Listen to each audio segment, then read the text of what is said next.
Assalamualaikum warahmatullahi wabarakatuh. Perkenalkan, nama saya Muhammad Nuri Dayat Mansur dengan NPM 2562134. Kali ini kita akan membuat tugas penjelasan materi tentang tipe data. Tipe data string. Contoh-contohnya adalah char, ukuran tetap tetap, contoh penggunaan karakter untuk NIM, KTP, kode pos. Perbedaan utama adalah selalu makan tempat karakter, lebih cepat untuk data fix. Ada tipe data varchar, ukuran maksimal karakter, contoh penggunaan untuk nama alamat singkat. Perbedaan makan tempat sesuai isi dan overhead fleksibel dan hemat ruang. Ada tipe data teks, ukuran maksimal 65 KB, contoh penggunaan seperti untuk artikel, deskripsi panjang. Selanjutnya ada long text, maksimal sampai 4 GB, long text untuk konten blog, dokumen, dan enum 1 sampai 2 byte, contoh penggunaan untuk gender. Selanjutnya ada tipe data angka, ada tipe INT dengan ukuran 4 byte, contoh penggunaan untuk ID, umur, jumlah stok. Ada big INT dengan ukuran 8 byte, contoh penggunaan untuk nick. Ada small INT, ukuran 2 byte, contoh penggunaan untuk umur, satu untuk umur 0 sampai 150. Selanjutnya ada thin INT dengan ukuran 1 byte untuk status 0 atau 1. Ada desimal dengan ukuran variabel, contoh penggunaan untuk harga, dan float dengan ukuran 4 byte, dan contoh penggunaan untuk berat, tinggi, atau dalam kurung desimal base. Selanjutnya ada tipe data tanggal, ada date dengan format tahun, bulan, dan hari, contoh penggunaan untuk tanggal lahir dan tanggal daftar. Selanjutnya ada tipe data time dengan format jam, menit, detik, contoh penggunaan untuk jam masuk dan durasi. Selanjutnya ada date time dengan format tahun, bulan, hari, jam, menit, dan detik, untuk contoh penggunaan untuk create pet. Selanjutnya ada timestamp, sama seperti formatnya date time, dan contoh penggunaannya untuk kelas login. Selanjutnya ada year untuk tahun lahir atau tahun terbit. Selanjutnya ada tipe data boolean dan lainnya. Tipe data boolean bernilai true atau false, contoh penggunaan untuk is active atau is delete. Ada tipe data JSON dengan nilai format JSON, contoh penggunaan untuk data dinamis, preference, dan metadata.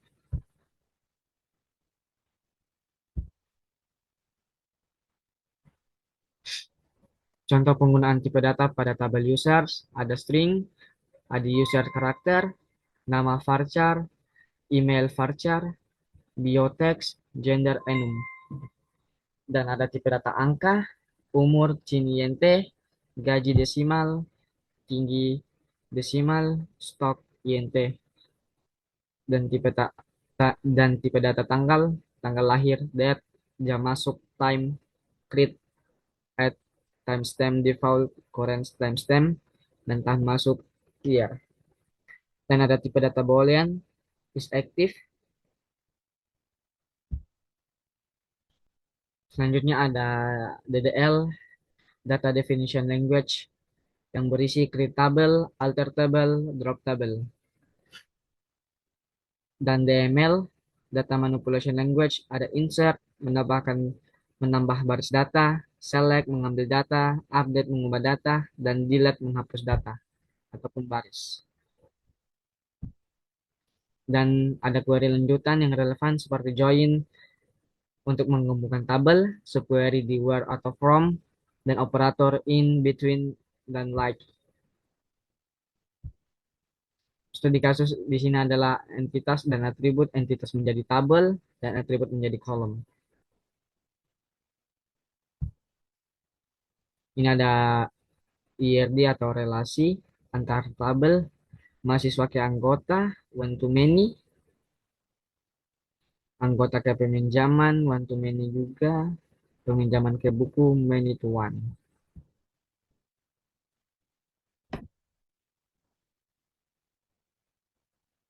Di sini ada primary key. Primary key itu harus unik dan tidak boleh kosong. Dan foreign key adalah penghubung antar tabel merujuk dari primary key dari tabel lain seperti NIM pada tabel anggota berelasi ke atau mereferensi ke NIM pada tabel mahasiswa. Tabel jenis integritas data, jenis integritas, contohnya entity integrity, PK tidak boleh nol dan unique. Contoh NIM karakter 10 primary key, jika dilanggar ada dua baris dengan NIM yang sama dan error. Ada referential integrity, foreign key harus merujuk ke primary key yang ada atau null. Ada domain integrity, nilai sesuai tipe data, check, default, dan not null. Ada user definite integrity, berfungsi sebagai aturan bisnis spesifik, bisa pakai trigger atau aplikasi, dan not integrity, kolom tertentu wajib diisi.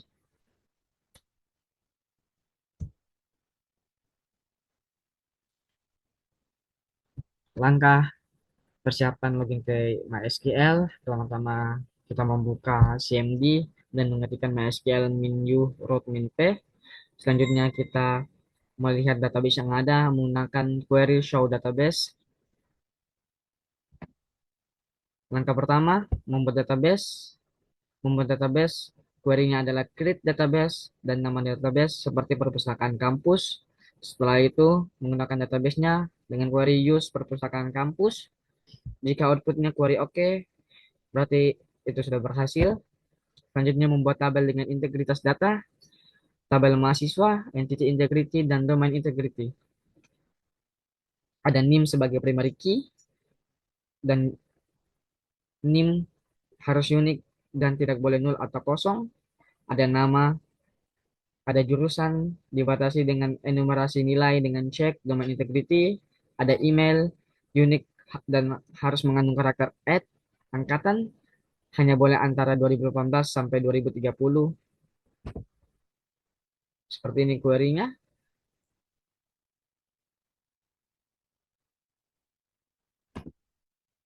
Ada tabel anggota,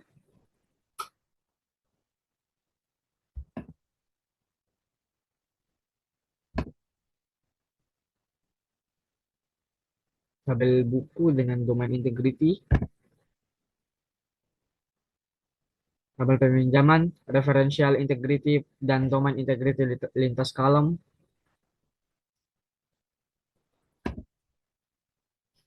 Langkah ketiga, mengisi data insert, menginsert ke mahasiswa dengan query insert info mahasiswa dan memasukkan file yang ada pada tabel mahasiswa seperti NIM, nama, jurusan, email, dan angkatan dengan value seperti ini.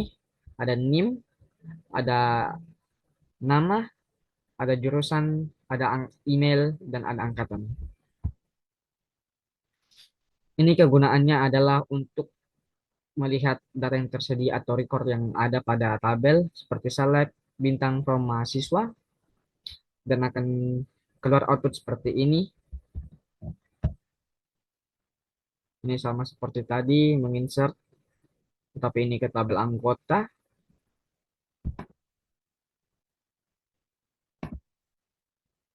Insert ke buku, select from buku, insert ke peminjaman, select from peminjaman. Dan ini adalah update atau mengubah data. Seperti mengembalikan buku, update tanggal kembali, dan otomatis hitung denda. Jika telat mengembalikan buku, untuk denda otomatis kita akan buat trigger. Ini bagian lanjutan, sementara kita update manual.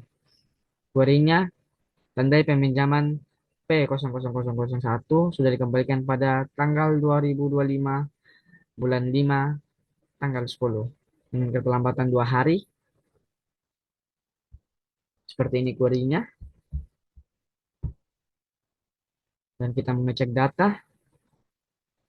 Dikarenakan terlambat 2 hari dan 1 hari keterlambatan adalah 2000, maka denda yang harus dibayarkan adalah 4.000. Arti dari on update cascade and delete on dan on delete restrict. Pada contoh, foreign key NIM reference mahasiswa NIM on update cascade on delete restrict. Jika nilai NIM di tabel induk mahasiswa diubah, maka nilai NIM di tabel anak anggota akan ikut berubah secara otomatis. Cocok untuk data yang mungkin berubah tetapi harus tetap sinkron. Dan selanjutnya ada on delete restrict. Jika ada baris di tabel induk mahasiswa yang akan dihapus tetapi memiliki relasi di tabel anak anggota, maka penghapusan ditolak. Berfungsi melindungi data anak agar tidak menjadi yatim piatu orphan. Tabel perbandingan lengkap dengan opsi. Selanjutnya ada delete atau menghapus data. Hapus hanya diperbolehkan jika tidak melanggar reference integrity. Misal, kita ingin menghapus mahasiswa dengan NIM MHS 00003,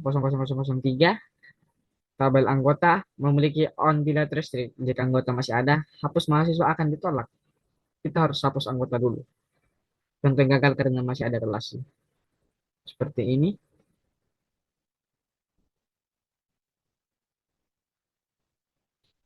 Ini adalah hapus yang benar.